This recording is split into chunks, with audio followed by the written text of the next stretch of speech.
तो ये चीजें आपको पता होनी चाहिए। क्या? वापस सुन लो, लिंग निर्धारण मतलब लिंग का निर्धारण किस प्रकार होता है। दो प्रकार का होता है पर्यावरणीय लिंग निर्धारण। पर्यावरण तय करता है कि बनने वाली ऑफस्प्रिंग मेल होगी या फीमेल होगी। अब लिंग निर्धारण का एक और प्रकार है एपिगैमिक और सिनगैमिक। अगर लिंग का निर्धारण निषेचन के समय हुआ, जैसे कि अंडाणु और शुक्राणु मिले, पहले पता चल गया, जैसे ही अंडाणु और शुक्राणु मिले तुरंत हमको पता चल गया कि बनने वाली संतति मेल है या फीमेल है, तो वो क्या कहलाएगा? एपिगैमिक लिंग निर्धारण, सॉरी सिनगैमिक। और वही निषेचन के बाद में डिसाइड होगा तो वो सिनगैमिक। तो रेपिडुला के अंदर एपिगैमिक लिंग निर्धारण मिलता है, मतलब निषेचन के बाद में पता चलेगा कि बनने वाली संतति मेल होगी या फीमेल होगी। जो लार्वा है वो अगर अकेला वृद्धि करेगा, हार्मोन नहीं होगा, तो वो फीमेल बनेगी। और लार्वा अगर किसी फीमेल बॉडी पे ग्रो करेगा, वहां पर उसको हार्मोन मिलेगा एंड देन मेल बनेगा। फिर देखो टर्टल की बात करते हैं। टर्टल में एपिगैमिक प्रकार का लिंग निर्धारण होता है ना। टर्टल में एपिगैमिक प्रकार का लिंग निर्धारण होता है। देखो निषेचित अंडे अगर लो टेम्परेचर पे होंगे, किसके? टर्टल के, तो मेल बनेगा। हाई टेम्परेचर पे होगा तो फीमेल बनेगा। लिजार्ड में जस्ट अपोजिट है, ठीक है।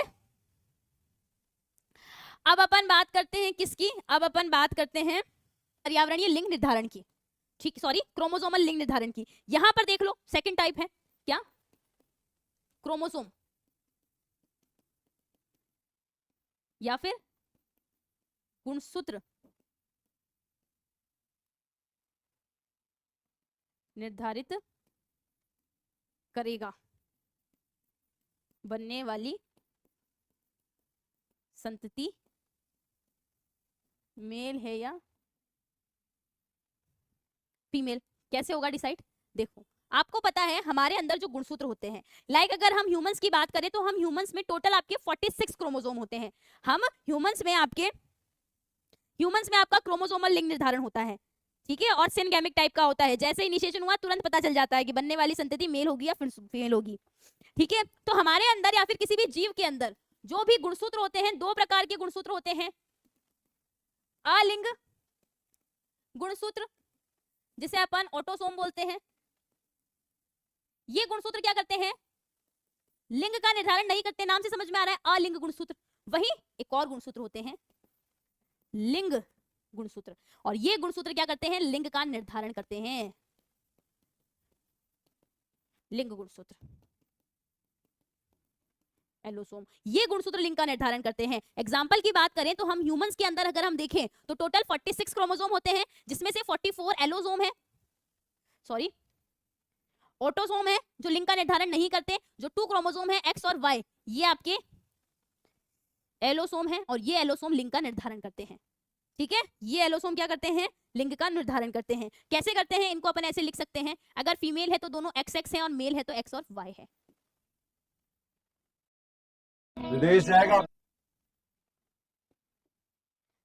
समझ रहे हैं बात को कि हम क्या पढ़ रहे हैं? हम पढ़ रहे हैं गुणसूत्रीय लिंग निर्धारण। यहाँ पर लिंग का निर्धारण कौन करेंगे? गुणसूत्र करेंगे। अब हम बात करते हैं जिस भी जीव के अंदर गुणसूत्र मिलते हैं, तो दो प्रकार के गुणसूत्र मिलते हैं। अलिंग गुणसूत्र, ऐसे गुणसूत्र जो लिंग का निर्धारण नहीं करते हैं, आपकी बॉडी में जो और अदर प्रोटीन फॉर्मेशन की इंफॉर्मेशन होती है वो सब कंट्रोल करते हैं। वही लिंग गुणसूत्र होते हैं जिन्हें एलोसोम भी बोलते हैं, ये गुणसूत्र लिंग का निर्धारण करते हैं। अगर हम ह्यूमंस की बात करें तो हम ह्यूमंस में टोटल 46 नंबर ऑफ क्रोमोसोम है, जिसमें 44 अलिंग गुणसूत्र है, 2 क्रोमोसोम लिंग गुणसूत्र है। अगर दोनों XX होंगे तो फीमेल बनेगी, और अगर X और एक Y होगा तो बनने वाली संतति मेल बनेगी। बट सवाल ये उठता है, सवाल क्या उठता है?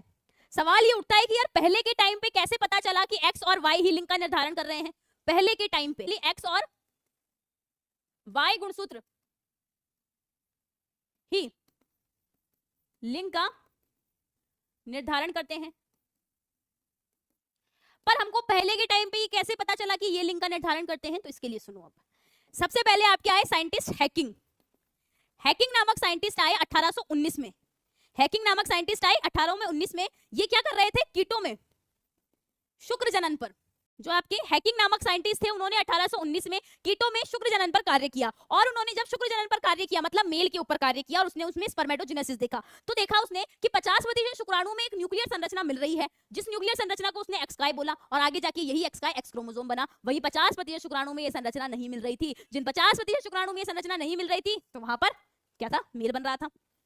तो देख लो देखा गुणसूत्रीय लिंग निर्धारण। गुणसूत्रीय लिंग निर्धारण के अंदर गुणसूत्र निर्धारित करेंगे कि बनने वाली संतति नर होगी या मादा होगी। किसी भी एक लिंगी जीव में दो प्रकार के गुणसूत्र होते हैं, अलिंग गुणसूत्र, ऐसे गुणसूत्र जो उसकी बॉडी के दूसरे कार्यों को कंट्रोल करते हैं, लिंग का निर्धारण नहीं करते हैं। वहीं लिंग गुणसूत्र जो सिर्फ लिंग का निर्धारण करते हैं। मनुष्य के अंदर टोटल नंबर ऑफ क्रोमोसोम 46 होते हैं, जिसमें 44 एलोसोम ऑटोसोम होते हैं जो लिंग का निर्धारण नहीं करते हैं। वहीं दो गुणसूत्र होते हैं जो लिंग का निर्धारण करते हैं। अगर दोनों गुणसूत्र एक्स एक्स है तो बनने वाली संतति फीमेल होगी, और दोनों गुणसूत्र एक्स वाई है, एक एक्स और एक वाई है, तो बनने वाली फीमेल होगी। सही। सामान्यता कैसे पता चला कि एक्स गुणसूत्र और वाई गुणसूत्र लिंग का निर्धारण कर रहे हैं? तो सबसे पहले हैकिंग नामक साइंटिस्ट ने 1919 में कीटों में शुक्र जनन पर कार्य कर रहे थे। तब जब वो शुक्र जनन पर कार्य कर रहे थे तो 50% शुक्राणु में उनको एक न्यूक्लियर संरचना दिखाई दी। इन्होंने उसे एक्स काय बोला। बाद में जाके पता चला कि ये गुणसूत्र है जिसे एक्स गुणसूत्र नाम दिया। वही 50% शुक्राणु में संरचना नहीं थी। फिर हमने बात करी नर विषम युग्मकता और मादा विषम युग्मकता। नर विषम युग्मकता क्या होता है? नर में दो अलग अलग प्रकार के युग्मक बनते हैं तो नर विषम युग्मकता कहलाता है। जैसे कि मनुष्य में नर में 50% युग्मक शुक्राणु में एक्स होगा और 50 में वाई होगा। वही कीटों में 50% शुक्राणु में एक्स होगा और 50% शुक्राणु में कुछ भी नहीं होगा। वही मादा विषम युग्मकता क्या होगा? मादा में दो अलग अलग प्रकार के युग्मक बनेंगे। जैसे कि पक्षी में मादा में 50% अंडाणु में जेड होगा और 50% शुक्राणु में ये होगा। बताओ मिलती है। मतलब नर के अंदर दो अलग अलग प्रकार के शुक्राणु बनते हैं। 50% शुक्राणु में एक्स गुणसूत्र होता है, 50 में वाई होता है। वापस सुन लो, हम लोग पढ़ रहे हैं X X X Y type का लिंग निर्धारण किसमें मिलता है? मनुष्य में और ड्रोसोफिला में। मनुष्य में फीमेल में आपके अलिंग गुणसूत्र ये और ये लिंग गुणसूत्र, मेल में ये अलिंग गुणसूत्र ये लिंग गुणसूत्र। युग्मक बनेंगे तो गुणसूत्र आधे ही आते हैं। अगर जनक में 46 गुणसूत्र है तो उसके युग्मक में आधे ही आएंगे, तो इसका आधा ए आ गया और इसका आधा एक्स आ गया, इसका आधा एक्स आ गया और इसका ए आ गया। वही यहाँ पर दो प्रकार के युग्मक बने, ये आपकी संतति बनी और ये आपका एक्स वाई टाइप का लिंग निर्धारण है। इस डायग्राम में देख लो, ये आपके एनसीईआरटी में डायग्राम दे रखा है कि मेल में एक्स वाई, फीमेल में एक्स एक्स। यहाँ पर लिखा है नीचे मानव व ड्रोसोफिला में मादा एक्स एक्स क्रोमोसोम समयुग्मकी तथा नर एक्स वाई विषम युग्म की स्थिति, ये लिखा है इन दोनों में एक्स वाई और एक्स एक्स।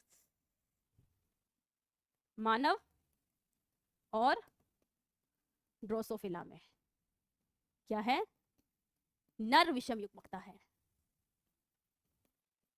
मेल में दो अलग अलग प्रकार के युग्मक मिल रहे हैं। बताओ बेटा क्लियर है तो थम्स अप का साइन दे दो।